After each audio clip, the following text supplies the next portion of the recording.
Boa noite, que Jesus nos auxilie a todos.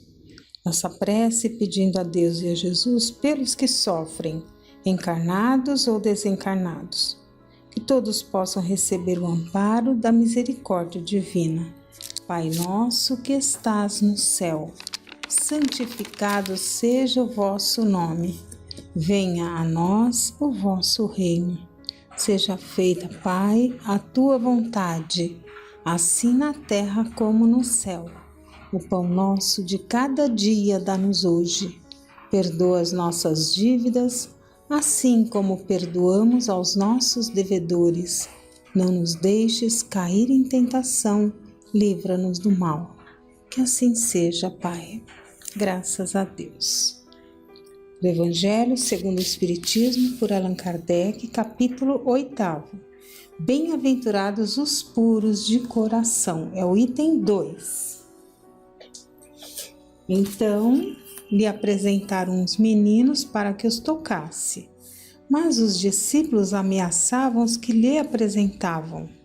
O que, vendo Jesus, levou muito a mal e disse-lhes: Deixai vir a mim os pequeninos e não os embaraceis, porque o reino de Deus é daqueles que se lhes assemelham.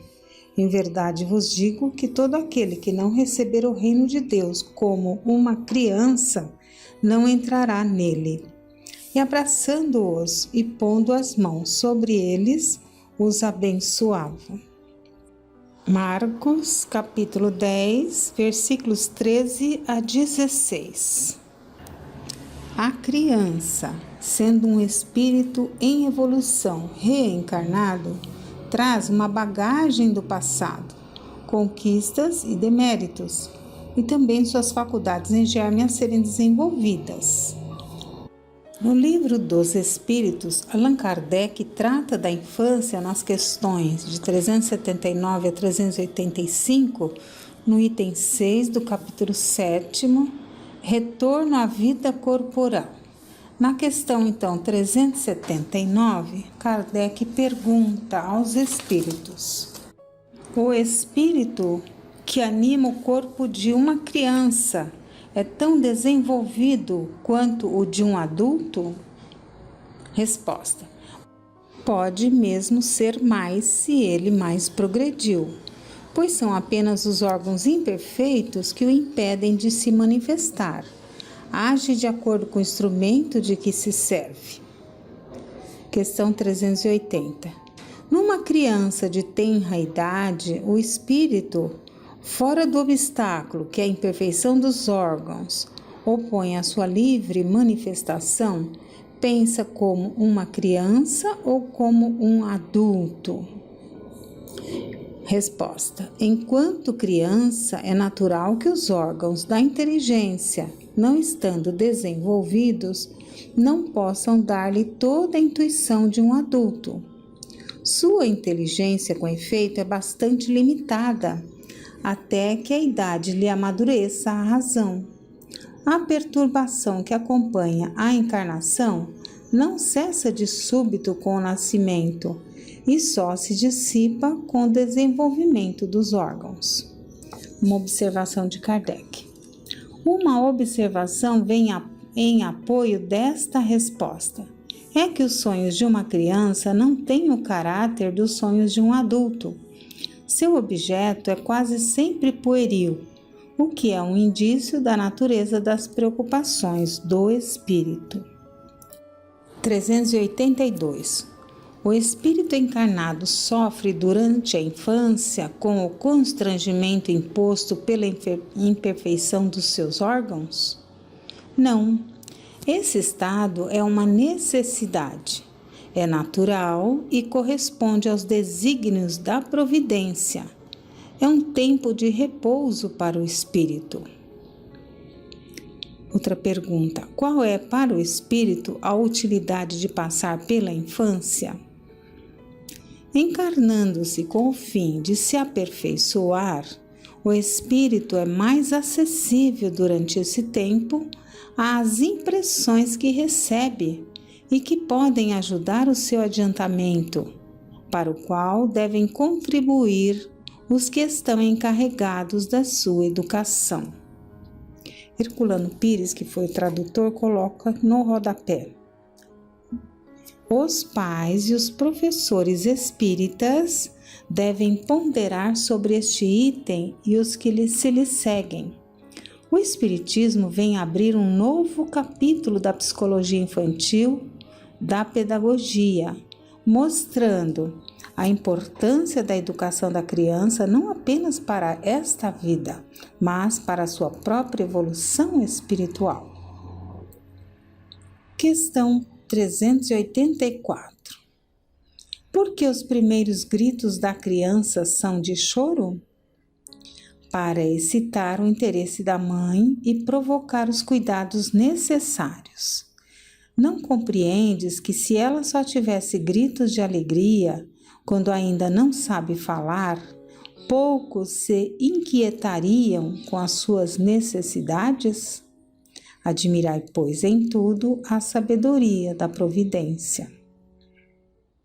Qual o motivo da mudança que se opera no seu caráter a uma certa idade e particularmente ao sair da adolescência? É o espírito que se modifica? É o espírito que retoma a sua natureza e se mostra tal qual era. Não conheceis o mistério que as crianças ocultam em sua inocência. Não sabeis o que elas são, nem o que foram, nem o que serão.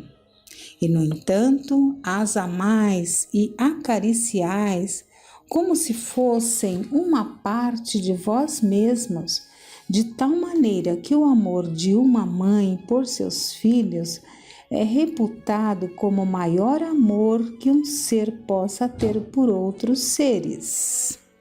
De onde vem essa doce afeição, essa terna complacência que até mesmo os estranhos experimentam por uma criança?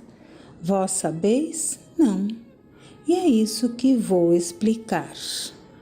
As crianças são os seres que Deus envia a novas existências e, para que não possam acusá-los de demasiada severidade, dá-lhes todas as aparências de inocência. Mesmo numa criança de natureza má, suas faltas são cobertas pela não consciência dos atos. Esta inocência não é uma superioridade real em relação ao que elas eram antes. Não, é apenas a imagem do que elas deveriam ser. E se não o são, é sobre elas somente que recai a culpa. Mas não é somente por elas que Deus lhes dá esse aspecto. É também e sobretudo por seus pais, cujo amor é necessário à fragilidade infantil. E esse amor seria extraordinariamente enfraquecido pela presença de um caráter impertinente e acerbo, enquanto que, supondo os filhos bons e ternos, dão-lhes toda a afeição e os envolvem nos mais delicados cuidados. Mas, quando as crianças não mais necessitam dessa proteção, dessa assistência que lhes foi dispensada durante 15 a 20 anos, seu caráter real e individual reaparece em toda a sua nudez. Permanecem boas se eram fundamentalmente boas, mas se irisam, se mancham sempre de matizes que estavam ocultos na primeira infância. Vedes que os caminhos de Deus são sempre os melhores e que, quando se tem o coração puro, é fácil conceber-se a explicação a respeito. Com efeito, ponderai que o espírito da criança que nasce entre vós pode vir de um mundo em que tenha adquirido hábitos inteiramente diferentes. Como quereríeis que permanecesse no vosso meio esse novo ser que traz paixões tão diversas das que possuís, inclinações e gostos inteiramente opostos aos vossos? Como quereríeis que se incorporasse no vosso ambiente, senão como Deus quis, ou seja, depois de haver passado pela preparação da infância? Nesta vem confundir-se todos os pensamentos, todos os caracteres, todas as variedades de seres engendrados por essa multidão de mundos em que se desenvolvem as criaturas. E vós mesmos, ao morrer, estareis numa espécie de infância no meio de novos irmãos, e na vossa nova existência não terrena ignorareis os hábitos, os costumes, as formas de relação desse mundo novo para vós. Manejareis com dificuldade uma língua que não estáis habituados a falar, língua mais vivaz do que é atualmente o vosso pensamento. A infância tem ainda outra utilidade. Os espíritos não ingressam na vida corpórea senão para se aperfeiçoarem, para se melhorarem. A debilidade dos primeiros anos os torna flexíveis, acessíveis aos conselhos da experiência e daqueles que devem fazê-los progredir. É então que se pode reformar o seu caráter e reprimir as suas más tendências. Esse é o dever que Deus confiou aos pais, missão sagrada pela qual terão de responder. É assim que a infância não é somente útil, necessária, indispensável, mas ainda a consequência natural das leis que Deus estabeleceu e que regem o universo. Divaldo Pereira Franco fala da importância do exemplo, da vivência no lar. Numa entrevista no livro SOS Família, Divaldo responde a seguinte pergunta: as crianças que estão sendo evangelizadas, de que maneira podem os pais ajudá-las a fim de que a evangelização continue no lar? E Divaldo responde: aos pais compete a observação das tendências, das naturezas de seus filhos, para bem orientá-los e despertarem nos mesmos as qualidades que se contrapõem aos defeitos. Entretanto, isso deve ser feito quando os filhos são muito pequenos, e é justamente quando os pais são mais inexperientes, menos maduros. Então, quando vemos os resultados, o tempo já passou. Como agir?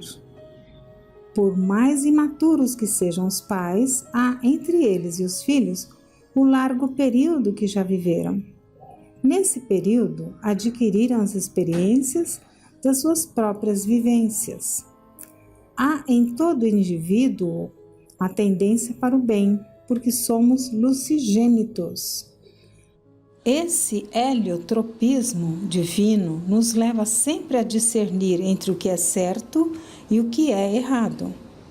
Se por acaso, por inexperiência, não orientamos bem o filho na primeira infância, é sempre tempo de começar, porque estamos sendo educados até a hora da própria desencarnação. Os pais que não lograram encaminhar bem os seus filhos, porque lhes faltava o equilíbrio do discernimento, quando se estava no período da formação da personalidade, podem recomeçar em qualquer instante, de maneira suave, perseverante e otimista, através do exemplo e da vivência do amor. Os pais podem ajudar a evangelização no lar, sobretudo pela exemplificação. É a exemplificação a melhor metodologia para que se inculquem as ideias que desejamos penetrem naqueles que vivem conosco. Se examinarmos Jesus, ele disse muito menos do que viveu e viveu muito mais do que nos falou. A mim, diz Divaldo, me sensibiliza muito uma cena que me parece culminante na vida do Cristo. Quando ele estava com Anás, essa passagem está em João, capítulo 18, 19 a 23. Então, quando Jesus estava com Anás, o sumo sacerdote, que lhe perguntou sobre sua doutrina, ao que Jesus respondeu que nada falar em oculto e que ele deveria perguntar aos que o ouviram. Um soldado que estava ao lado do representante de César agrediu-o, esbofeteando-lhe a face. Para mim, este gesto é um dos mais covardes, bater na face de um homem atado. Então Jesus não reagiu, agiu com absoluta serenidade. Pacifista por excelência, voltou-se para o agressor e lhe perguntou: Soldado, por que me bateste? Se errei, aponta-me o erro. Mas se eu disse a verdade, por que me bateste? É uma lição viva, porque ele poderia apelar ali para a justiça do representante de César. Poderia ter se encolerizado, ter tido um gesto de reação, mas ele preferiu agir. O lar é a escola do exemplo, onde lamentavelmente se vive reagindo. Vive-se de reações em cadeia, raramente se para agir. Chega o filho da aula de evangelização e encontra os pais em casa irritados, reclamando, blasfemando, atritando. Lentamente, considera que aquilo que acaba de ouvir na escola espírita, que é o centro, é uma teoria agradável como toda e qualquer outra, mas tão inócua que não modificou aqueles que o levam a recebê-la, não tendo forças para praticá-la. Daí, o lar é um laboratório de exemplificação daquilo que o centro espírita ensina. Para o lar, transferimos a vivência, a fim de que um dia, no centro espírita e na comunidade, possamos exemplificar o que aprendemos na evangelização. E finalizando, vamos ver a súplica da criança por Meimei no livro Antologia da Criança, recebido por Francisco Cândido Xavier. Então a criança: Senhor, disseram os homens que me queriam tanto, mas ao atingir-lhes a casa, não dialogaram comigo segundo as minhas necessidades. Quase todos me ofereceram um berço enfeitado, mas poucos me deram o coração. Afirmam que devo procurar a felicidade, entretanto, não sei como fazer isso, se os vejo a quase todos sofrendo e rebelando-se por não aceitarem as disciplinas da vida. Escuto-lhes as lições de paz, contudo acompanho-lhes as rixas em vista de estarem sempre exigindo o maior quinhão de recursos da terra. Recomendam-me buscar alegria, mas muitas vezes observo que está misturado de lágrimas o leite que me estendem. Erguem palácios para mim. No entanto, entre as paredes dessas mansões coloridas e belas, renovam a cada dia reclamações e queixas que não sei compreender nem registrar. Explicam que é preciso praticar o perdão e, ao mesmo tempo, muitos me mostram como exercitar a vingança. Senhor, que será de mim neste grande mundo que construíste entre as estrelas, sempre adornado de flores e aquecido de sol, se os homens me abandonarem? Fazei que eles reconheçam que dependo deles, como o fruto depende da árvore. E tanto quanto seja possível, dize-lhe, Senhor, que terei comigo apenas o que me derem, e que posso ser, enquanto estiver aqui, unicamente o que eles são. Jesus chamou as crianças para si e disse com firmeza que não fossem impedidas de chegar até ele. Abraçou-as e abençoou-as. Aquelas crianças representam todas as crianças do mundo. Façamos com que as crianças cheguem até ele pela nossa vivência dos seus ensinamentos, exemplificando, trazendo o Evangelho e os seus ensinamentos. Convidemos a Jesus para estar conosco em nosso lar. Que Deus nos abençoe.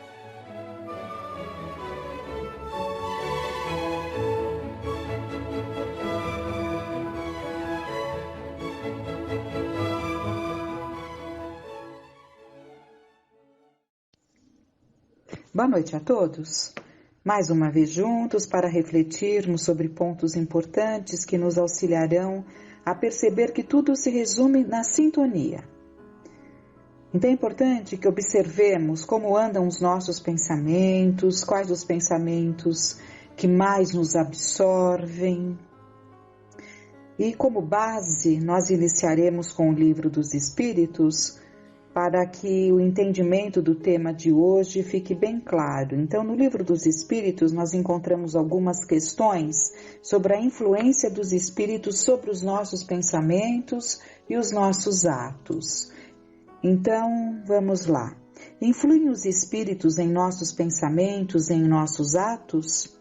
Muito mais do que imaginais. Influem a tal ponto que, de ordinário, são eles que vos dirigem.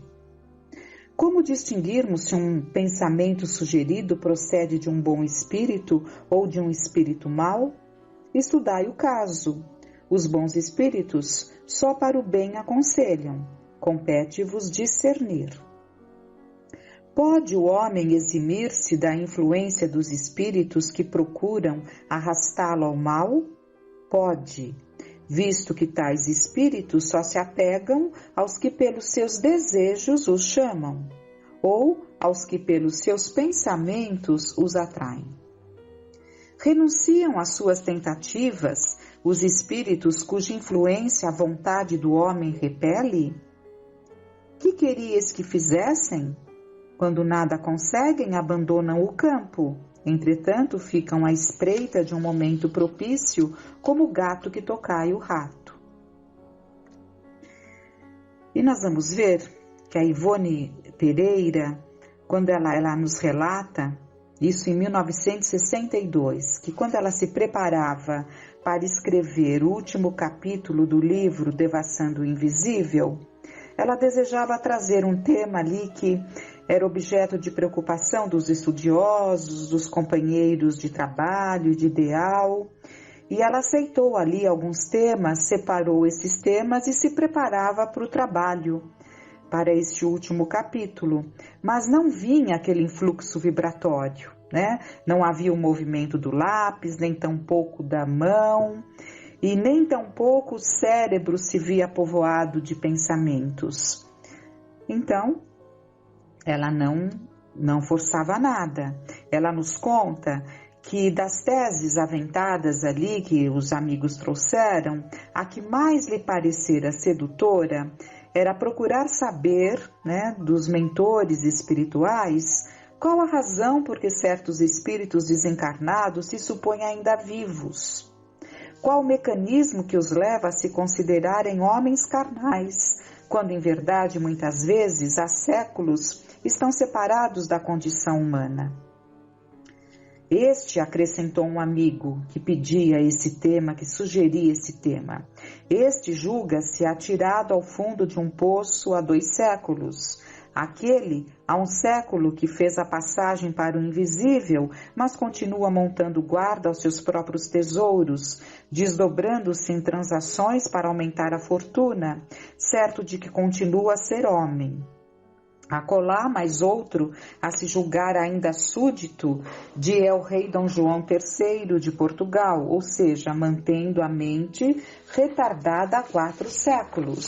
E tudo isso é fato, há muitos livros sérios que nos trazem esses exemplos de espíritos que se mantêm por muito tempo, por alguma razão, presos a um passado. E ela gostaria de ter ali umas explicações mais profundas sobre isso. Então ela diz que a hora costumeira dos trabalhos fizemos a súplica a fim de que o tema fosse explicado a contento. Todavia o lápis se mantinha impassível, sereno o braço e o pensamento completamente destituído de instruções e intuições. Não é nosso, diz ela, não é nosso hábito insistir em súplicas desse gênero, quando notamos que o além silencia. Insistir, pretender forçar o intercâmbio com o invisível será indisciplina que os códigos doutrinários não recomendam. É provocar a autossugestão, favorecendo o perigo do chamado animismo, porta fatalmente franqueada à mistificação. Renunciamos, pois, à tentativa e passamos a cuidar de outros afazeres. 10 dias depois, o próprio além voluntariamente forneceu-nos a tese desejada, mas fê-lo de forma diferente daquela que esperávamos, não atendendo à súplica formulada, nem agitando o nosso lápis, acionando o nosso braço ou povoando nossos pensamentos. Forneceu-a ao vivo, levando-nos em espírito ao mundo invisível, situado nas camadas terrenas, e autorizando nossas observações em torno de impressionantes aspectos da existência extraterrena e seus reflexos nas ações cotidianas dos homens comuns ou na massa popular. Então, ela estava ali preparada para o trabalho, aguardando como que uma psicografia ou mesmo ali inspirações para o desenvolvimento do tema. No entanto, ela foi levada em espírito, em desdobramento para determinadas regiões do plano espiritual, para que pudesse ver esses impressionantes quadros, os aspectos dessa existência extraterrena e nos relatar, que foi o que ela faz nesse último capítulo. Isso quer dizer, ela continua, que visitamos antros sórdidos da vida invisível, onde a ignomínia generalizada prolifera, subtraída à vista das criaturas humanas, pelo segredo da morte. E o resultado dessa estranha reportagem que passamos para estas páginas toma o lugar do tema que buscávamos. Não nos foi jamais possível concluir categoricamente se esses antros invisíveis, por nós visitados com nossos instrutores, são localizados na ambiência terrena ou no espaço propriamente dito.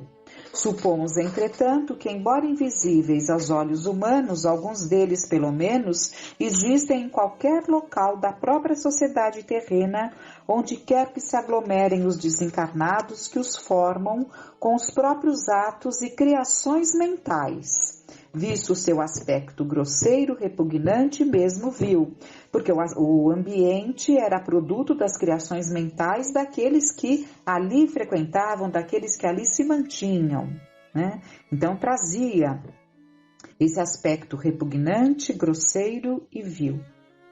Tão logo retomamos a lucidez que nos é própria durante os transes mediúnicos que nos facultam tais visitas, vimos-nos ingressando numa taverna de muito sórdido aspecto, um bar imundo, tresandando a álcool e fumo, onde indivíduos desencarnados de ínfima educação e escassa moral, vagabundos do plano astral, os quais às vezes podem ter sido personagens altamente colocadas na sociedade terrena, mas cujos vícios e paixões os afinaram com as baixas camadas da sociedade do mundo invisível.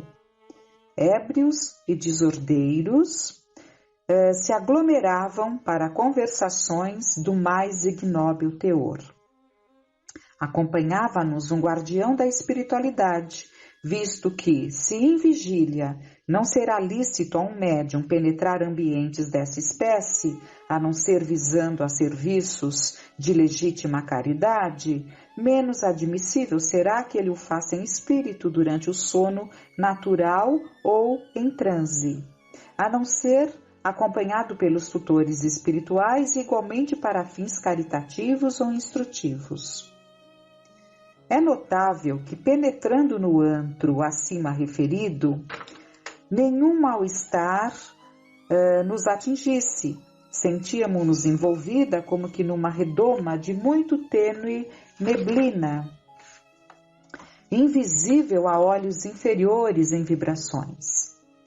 Parece que os espíritos caritativos que visitam tais locais se imunizam previamente a fim de resistir aos choques vibratórios de entidades maléficas que neles voluteiam e imunizam também seus médiuns. Então, eles adentram esses ambientes ali imunizados previamente para que não sofram choques dessas vibrações tão inferiores.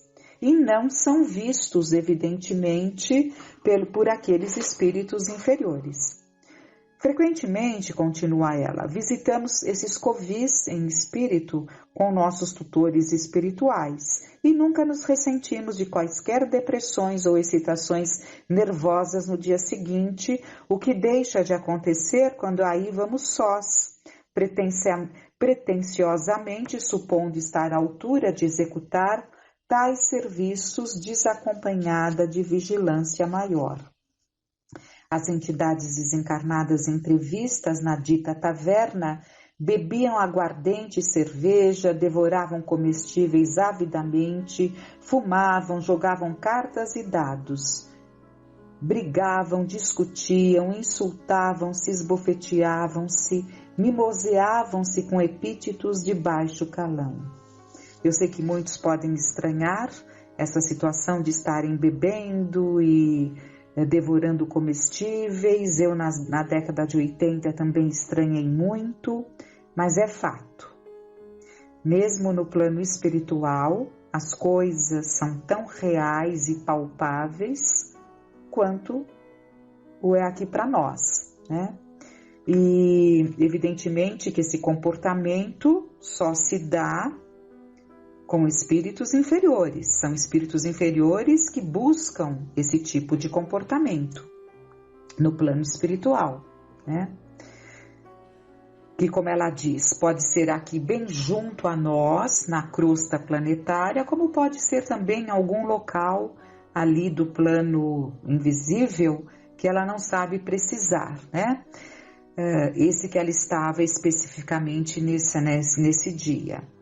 E ela continua, nosso guardião invisível, até para nós, embora continuássemos certa da sua presença pela segurança que sentíamos e através das intuições com que se fazia entender, as quais ouvíamos como se tratasse da sua voz, explicou-nos. Então ele explica a ela. A estes e a seus congêneres deve a sociedade do Rio de Janeiro grande percentagem dos acidentes verificados diariamente nas vias públicas e pelos domicílios particulares. Atropelamentos, quedas, braços e pernas partidos, queimaduras, suicídios, homicídios, brigas, escândalos, confusões domésticas, assaltos, etc., etc. É a atmosfera em que vivem e se agitam, porque já eram afins com ela, antes de passarem para a vida invisível. Então já era o ambiente que eles procuravam durante o sono. É o que constantemente inspiram, sugerem, incitam, encontrando no homem um colaborador passivo que facilmente se deixa dominar por suas terríveis seduções. A infelicidade alheia é o seu espetáculo preferido. Provocam mil distúrbios na sociedade e nos lares, pois se divertem com a prática de malefícios. Não entendem a sublime significação dos vocábulos amor, caridade, piedade, fraternidade e honestidade. Não creem em Deus, nem têm religião. Odeiam o bem e o belo, com todas as forças vibratórias que possuem. Odeiam o bem e o belo. Odeiam os homens e os seguem sorrateira e covardemente, porque odiavam a própria sociedade antes de morrerem, sabendo que não serão vistos nem pressentidos. E a perseguição mental que lhes movem aos homens é inveterada e implacável, afirmando eles que assim agem porque igualmente foram perseguidos, quando homens, pela sociedade, que nunca os protegeu contra os males com que tiveram de lutar, doenças, miséria, fome, falta de instrução, orfandade, desemprego, delinquência, desesperos de 1001 naturezas. e muitos desses foram, com efeito, delinquentes que a sociedade perseguiu e levou ao desespero em vez de ajudá-los a se reeducarem para Deus. O resultado de tal incúria por parte dos homens aí está. Uma vez desaparecidos da vida objetiva pela chamada morte, infestam como espíritos a sociedade e prejudicam-na acobertados pelo segredo da morte. Inquieta, ousamos perguntar ao paciente mentor, malgrado o respeito que nos inspirava. Mas como poderão persistir em tal procedimento contra os homens? Não existirá no além-túmulo uma lei que os impeça de tais monstruosidades contra pessoas que, além do mais, ignoram encontrar-se sob suas influências? Minha querida irmã, explicou veemente, será oportuno considerar que, da mesma forma, monstruosidade será a sociedade deixar um órfão ou um filho de pais miseráveis ou delinquentes criar-se ao abandono pelas ruas. E a sociedade o faz agora e o fez com estes mesmos que estás vendo aqui. Monstruosidade será também omitir providência humanitária para que o jovem abandonado ou o pobre se instrua, eduque e habilite de modo a furtar-se à humilhação da ignorância, prendando-se na escola do dever e da honestidade. No entanto, esses que aqui vemos foram banidos pela sociedade, que lhes não facilitou escola nem educação, nem exemplos bons, senão a dureza de coração com que os tratou. Não se instruíram porque não tiveram meios para remunerar professores, e as escolas públicas nem sempre são acessíveis aos deserdados como estes foram. Realmente, nesses tempos, a escola pública era muito difícil conseguir-se uma vaga. Não puderam educar-se porque o lar é que modela os caracteres, é que modela o caráter, é o lar. E eles, desde a infância, viveram perambulando pelas ruas. Tal como os vemos, são ainda frutos da sociedade. Sua impiedade foi libada na impiedade que receberam. Tornaram-se criminosos inveterados na terra e no além, porque foram vítimas do crime e do egoísmo da sociedade. Portanto, pertencem à sociedade terrena, esta é afim com eles e eles vivem nos ambientes que lhes convém. Então, o que está sendo dito é que eles pertencem à nossa sociedade, fazem parte, tanto encarnados como desencarnados. Evidentemente, cada um é responsável pelos seus atos, isto será sempre, essa é a lei. Todos nós receberemos de acordo com as nossas obras, mas existe essa situação muito importante a ser meditada e observada. Não imaginemos que em tempos vindouros, em tempos melhores, mais humanos, a nossa sociedade será dessa mesma forma, como ainda é, e cada vez mais difícil. E ela pergunta, é pois irremediável esse mal social? No presente caso, cumprirá o homem, para evitar o distúrbio de tais influências, habilitar-se para a harmonização com a luz, ou seja, com o bem. Para isso, ele possui a consciência, além de uma experiência secular, se não milenar, das gerações que o antecederam, e cujo patrimônio de moral e sabedoria ele herdou para sua orientação. Será necessário que o homem compreenda que, como parcela divina que é, veio ao mundo para colaborar na obra de aperfeiçoamento do planeta em que vive. E essa colaboração certamente subentenderá auxílio às almas mais frágeis do que a dele, que gravitam ao seu lado nas peripécias da evolução. Mas se ele prefere permanecer nas trevas do próprio egoísmo, permitindo livre curso aos instintos inferiores, negando-se a reagir contra as próprias tendências más e com isso alimentando a esses mesmos dos quais estamos falando agora, será envolvido pelas trevas, pois se homiziou com elas. No entanto, no homem honesto sensato, prudente, sóbrio, amigo do bem, dificilmente ou jamais um assédio deste encontrará repercussão. Esqueceste que isso tem livre curso no grau de afinidades e também na invigilância, na imprudência e na inadvertência de cada um? Então, vejamos bem, graus de afinidades ou invigilância, imprudência, inadvertência, que podem criar aí um canal de ligação com essas mentes perturbadas e sofrermos essas consequências. Há muito a ser explorado, há muito ainda a ser dito nesse capítulo e nós continuaremos no próximo encontro. Por ora, então, vamos rogar a Deus que nos auxilie a meditarmos sobre esses ensinamentos, a nos percebermos mais, a nos sentirmos mais e cuidarmos por onde andam os nossos pensamentos. Tenhamos uma noite de